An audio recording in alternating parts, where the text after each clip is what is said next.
the exposition is doled out at such a perfect. You get pieces of the story at such a perfect rate that you're constantly like, oh, I know a little bit more.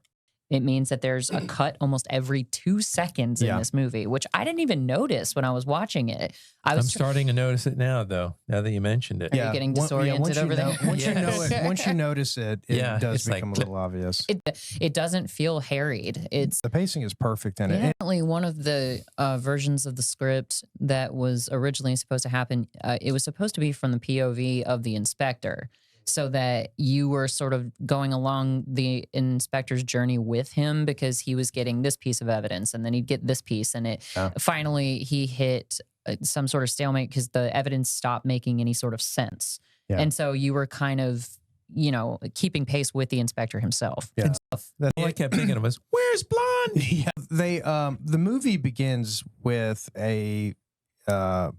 it's a different beginning depending on if you're watching the theatrical release or the director's cut. This is a huge change in the director's cut, and it's a very good change. In the theatrical release, there is a voiceover by Kiefer Sutherland. Which Alex Proyas was not a fan of.